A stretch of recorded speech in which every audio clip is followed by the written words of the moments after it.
నుంచి ప్రధానంగా వాయిదా వేయండి అనేటువంటి ఒక డిమాండ్ని ప్రతిపాదన తీసుకొని వచ్చి ఈ కార్యక్రమాలన్నీ కూడా చేస్తూ ఉన్నారు.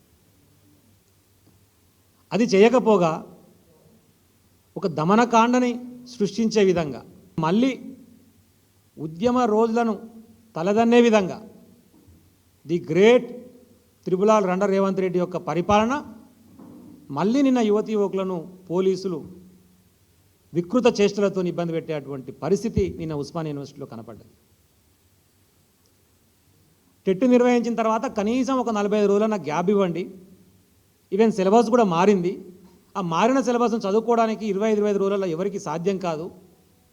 దయచేసి మా యొక్క ఆవేదనను అర్థం చేసుకొని ప్రభుత్వం సహకరించాలని చెప్పేసి మాట్లాడుతున్నారు. వాళ్ళు దాన్ని గమనించాలి. దానితో పాటుగా మొన్న ఎస్జిటీలు ఎవరైతే పదోన్నతులు పొందిర్రో, ప్రమోషన్స్ వచ్చినాయో, అవి కూడా దాదాపు 9,000 పోస్టులు ఖాళీలు ఏర్పడ్డాయి ఎస్జిటీలలో. వాటిని కూడా కలిపితే కనీసం 20,000 పోస్టులు అవుతాయి. నువ్వు అన్నటువంటి మాట మెగా డిఎస్సి వేస్తా అని కల్లబొల్లి మాటలు చెప్పి మాట్లాడు. మరి మెగా డిఎస్సి అంటే మరి 11,000తో మెగా డిఎస్సి ఎట్ అవుతుందరా నాయన? కాబట్టి కనీసం 20,000 పోస్టులను వేస్తే మా అందరికీ ఉపయోగం అవుతుంది.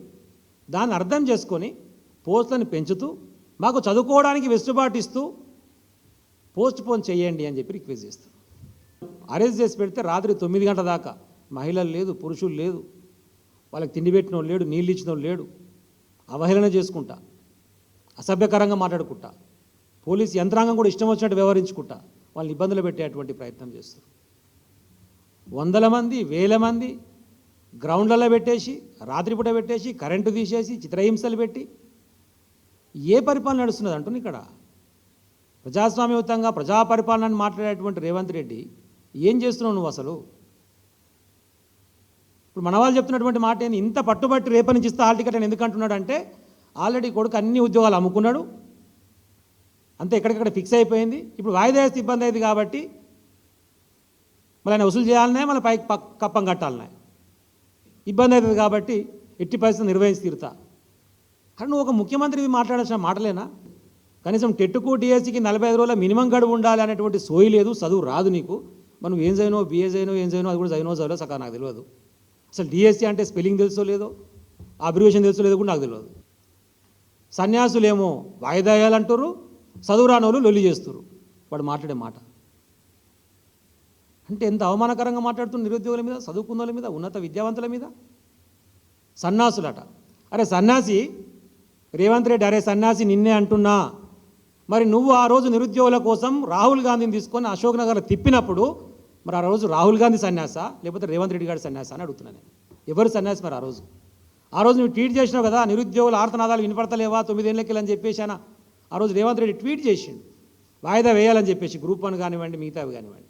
మరి ఆ రోజు సన్యాసి వాడు అని నేను అడుగుతున్నా.